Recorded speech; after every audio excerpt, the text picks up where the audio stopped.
Hey friends, welcome to my YouTube channel Kaizo Education. My name is Priyanka. Before we start my video, please subscribe my channel. So let's start. Today's topic is verb definition and types. Verb की definition और उसकी types के बारे में इस video में पढ़ाऊंगी. So let's start. Verb की definition क्या है? Verb is a kind of word that tells about an action or a state. It is the main part of a sentence. Every sentence has a verb. मतलब इसको कैसे बोलें, क्रिया एक प्रकार का शब्द है, मतलब काइंड ऑफ वर्ड जो किसी एक्शन या स्टेट अवस्था के बारे में बताता है कि वो क्या काम कर रहा है. ये एक वाक्य का मतलब मेन सेंटेंस का मेन पार्ट है. वर्ब हिस्सा है, मेन हिस्सा है. Every sentence has a verb. हर एक सेंटेंस का वर्ब होता ही होता है. विदाउट वर्ब सेंटेंस नहीं होगा. नेक्स्ट है in English verbs are the only kind of word that changes to show past और प्रेजेंट टेंस. मतलब इंग्लिश में क्रिया ही एक ऐसा वर्ड है, वर्ब ही एक ऐसा वर्ड है जो पास्ट और प्रेजेंट टेंस को दिखाने के लिए बदलते हैं. मतलब हम वर्ब को बदल सकते हैं पास्ट और प्रेजेंट को शो करने के लिए कि पास्ट टेंस है और ये फ्यूचर टेंस है या प्रेजेंट टेंस चल रहा है. वो सिर्फ हम चेंज कर सकते हैं, किसको, वर्ब को ही चेंज करके हम बता सकते हैं.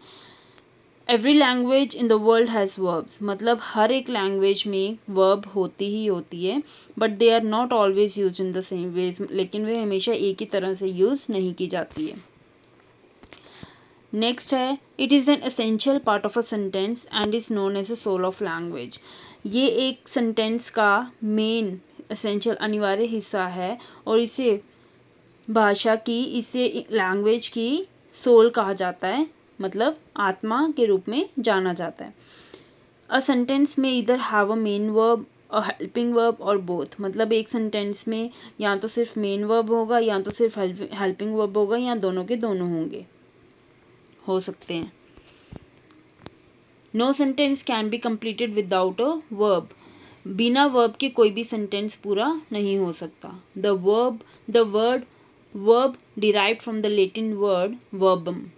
ये वर्बम से लिया गया है. Types of verbs. वर्ब्स की कितनी टाइप्स होती हैं? There are 4 types of verbs. First is main verb और एक्शन वर्ब. मेन वर्ब को एक्शन वर्ब भी बोलते हैं. Second is helping verbs. Helping verbs को ऑक्सिलरी वर्ब्स भी बोलते हैं. Third is transitive verbs and fourth is intransitive verbs.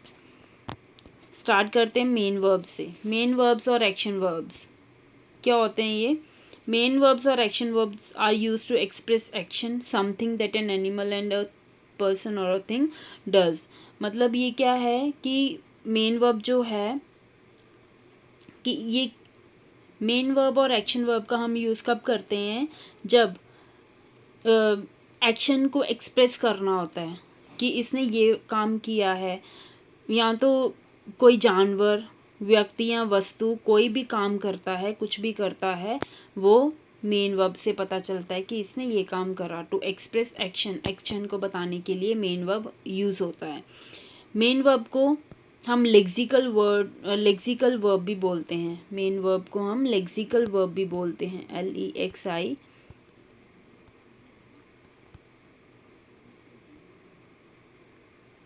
Lexical verb. और इसको हम फाइनाइट वर्ब्स भी बोलते हैं और प्रिंसिपल वर्ब्स भी बोलते हैं. Main verb is also called lexical verbs और फाइनाइट वर्ब्स और प्रिंसिपल वर्ब. मतलब मेन वर्ब जो है, main verb is a important verb in the sentence. Main verb जो है ये इम्पॉर्टेंट वर्ब होती है सेंटेंस में. Main verbs are stand alone और that can be use with the helping verb. मतलब there are 1000 of main verbs. sentences consist of few main parts, subject, main verb और object. अब main verb जो है ये important part है sentence का. मतलब मेन वर्ब होती ही होती है सेंटेंस में. इसकी मैंने कुछ एग्जांपल्स दी हैं. For example the sun shines. इसमें शाइन्स क्या है? Main verb. The horse neighs. मतलब इसका मतलब क्या होता है? नेज का मतलब क्या होता है? जैसे घोड़े हंसते हैं ना, घोड़ों का, हॉर्स का हंसना, उसको हम बोलते हैं नीज। थर्ड है the monkey jumps, the monkey jumps, jumps इसमें क्या है, वर्ब, मेन वर्ब और एक्शन वर्ब। आई होप आपको क्लियर हो गया मेन वर्ब का। मेन वर्ब होता क्या है, जो भी कोई एनिमल, कोई पर्सन या कोई चीज़ एक्शन करती है, कुछ भी काम करती है, तो वो उसको हम क्या बोलते हैं, मेन वर्ब। मेन वर्ब को हम लेक्सिकल वर्ब भी बोलते हैं, फाइनाइट वर्ब भी बोलते हैं, प्रिंसिपल वर्ब भी बोलते हैं। He runs after the car, runs क्या है इसमें, verb. They do not play on Sunday, play क्या है, verb, and do is also verb, do is a helping verb. Note, main verb is also known as lexical verb. Main verb को हम lexical verb भी बोलते हैं, finite verb भी बोलते हैं, प्रिंसिपल वर्ब भी बोलते हैं। आई होप आपको क्लियर हो गया मेन वर्ब क्या होता है। नेक्स्ट अब है हेल्पिंग वर्ब और ऑक्सिलरी वर्ब। हेल्पिंग वर्ब क्या होता है, as a name suggest, helping verbs help और सपोर्ट द मेन वर्ब। जैसे कि आपको नाम से ही क्लियर हो रहा है कि हेल्पिंग वर्ब क्या होता है। हेल्पिंग वर्ब का मतलब है कि किसी की हेल्प करना या उसको सपोर्ट करना, उसका समर्थन करना। सपोर्ट द मेन वर्ब, ये सपोर्ट करता है मेन वर्ब को। नेक्स्ट फॉर एग्जाम्पल मैं आपको इसके बारे में कुछ बताना चाहती हूँ। हेल्पिंग वर्ब को ऑक्सिलरी वर्ब्स बोलते हैं। Helping verb are also called auxiliary verbs. Helping verbs are have no meaning on their own, मतलब इनका अपने आप में कोई मतलब नहीं होता है। They are necessary for the grammatical structure of a sentence, but they do not tell us very much alone. We usually use helping verb with the main verbs. They help the main verb, मतलब वो main verb की help करते हैं। For example we are learning about helping verb, मतलब इसमें क्या है, helping verb अब क्या है, आर। हेल्पिंग वर्ब है आर, और मेन वर्ब क्या है, लर्निंग, मतलब ये मेन वर्ब से पहले आया। We are in the green house club, are जो है ये हेल्पिंग वर्ब है। You should complete the work by tomorrow, should जो है ये हेल्पिंग वर्ब है, एंड कंप्लीट जो है ये मेन वर्ब है। आई होप आपको क्लियर हो गया हेल्पिंग वर्ब क्या होता है। अब नेक्स्ट है हमारे पास ट्रांजिटिव वर्ब्स। ट्रांजिटिव वर्ब्स को हिंदी में हम कहते हैं सकर्मक क्रिया। A transitive verb is a verb that requires an object to receive the action. एक ट्रांजिटिव वर्ब क्या होता है, जिसे मतलब किसी ऑब्जेक्ट की ज़रूरत पड़ती है कोई एक्शन करने के लिए। कोई एक्शन करने के लिए किसी ऑब्जेक्ट की ज़रूरत होती है, उसको हम बोलते हैं ट्रांजिटिव वर्ब्स। ये आपको क्लियर होगा with example. Transitive verb is a word that require a direct object. Direct object मतलब, डायरेक्ट ऑब्जेक्ट का मतलब है कि there is no word in the sentence that tells us who और what receive the action of the verb. For example birds have feathers, birds have feathers, मतलब इसमें birds have feathers, have is verb, birds is subject and feathers is object. अब birds have क्या, birds have what, feathers, feathers is object, so ये क्या है, transitive verb, जिसको object की ज़रूरत पड़ी अपना सेंटेंस कंप्लीट करने के लिए, वो होते हैं ट्रांजिटिव वर्ड, जिसको ऑब्जेक्ट की ज़रूरत पड़ती है अपना सेंटेंस कंप्लीट करने के लिए। The teacher praise the people, the people क्या है इसमें, object, the teacher is subject and praised is verb. अब यहाँ पे भी ऑब्जेक्ट की ज़रूरत पड़ी अपना सेंटेंस कंप्लीट करने के लिए।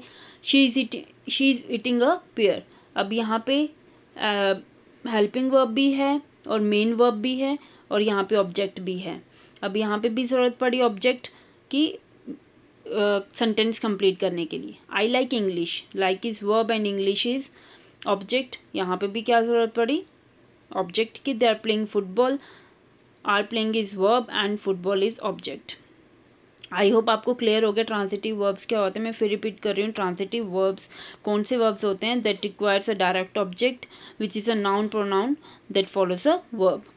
मतलब ये they can't stand alone with only a subject, मतलब ये सब्जेक्ट पे डिपेंड होके नहीं रह सकते, दे नीड ऑब्जेक्ट ऑल्सो, मतलब इन सेंटेंसेस में ऑब्जेक्ट की भी ज़रूरत होती है। विदाउट ऑब्जेक्ट ये सेंटेंस कंप्लीट नहीं हो सकते और उनको हम ट्रांजिटिव वर्ब्स नहीं बोलेंगे। In the sentences, the verbs have, praised, is eating, like, are playing are transitive verbs. Transitive verbs needs a direct object to complete its meaning. यह मैं आपको समझा दिए कि transitive verbs क्या होते हैं जिनको object की ज़रूरत होती है अपना meaning sentence complete करने के लिए. लास्ट है intransitive verbs. intransitive verbs को हम हिंदी में बोलते हैं अकर्मक क्रिया. A verb which does not need an object to make complete sense. वो ऐसा वर्ब, ऐसी क्रिया जिसको ऑब्जेक्ट की ज़रूरत नहीं होती है अपना सेंटेंस कंप्लीट करने के लिए, उसको हम बोलते हैं इंट्रांजिटिव वर्ब. ट्रांजिटिव वर्ब्स में ऑब्जेक्ट चाहिए होता है, इसमें ऑब्जेक्ट की ज़रूरत नहीं होती. विदाउट ऑब्जेक्ट ही इसका मीनिंग निकल आता है, ये सेंटेंस अपना कंप्लीट कर लेता है और विदाउट ऑब्जेक्ट ही ये हमको पूरी तरह अपना मतलब समझा देता है इंट्रांजिटिव वर्ब्स में. And intransitive verbs expresses actions or tell something about the subject without the action passing to a receiver or object. मतलब intransitive verbs में intransitive verbs एक ऐसा verb है जो किसी रिसीवर या किसी चीज़ को पास के बिना ही verb को एक्सप्रेस कर देती है या किसी विषय के बारे में बता देती है, किसी चीज़ के बारे में बता देती है. intransitive verbs. For example mister baker जॉग्स every day. मतलब जॉग्स एवरी डे, वो रोज़ ही अब इसमें ऑब्जेक्ट है नहीं, इसने विदाउट ऑब्जेक्ट ही अपना सेंटेंस कंप्लीट कर दिया. The wicked Hunter was hiding. इसने विदाउट ऑब्जेक्ट ही अपना सेंटेंस कंप्लीट कर दिया. मतलब शैतान जो हंटर था वो छुप गया. The wind blew strongly. यहाँ पे भी कोई ऑब्जेक्ट नहीं है. Mister John speaks loudly. यहाँ पे भी कोई ऑब्जेक्ट नहीं है. The ship sank rapidly. यहाँ पे भी कोई ऑब्जेक्ट नहीं है. विदाउट ऑब्जेक्ट इन्होंने अपना सेंटेंस कंप्लीट कर दिया. जहाँ पे ऑब्जेक्ट की ज़रूरत नहीं होती है वो होते हैं इंट्रांजिटिव वर्ब्स, और जहाँ ऑब्जेक्ट की ज़रूरत होती है विदाउट ऑब्जेक्ट सेंटेंस कंप्लीट नहीं होता है, उसका कंप्लीट सेंस नहीं होता, वो होते हैं transitive verbs. In the sentences, the verb jogs was hiding, blew, speaks, sang are intransitive verbs.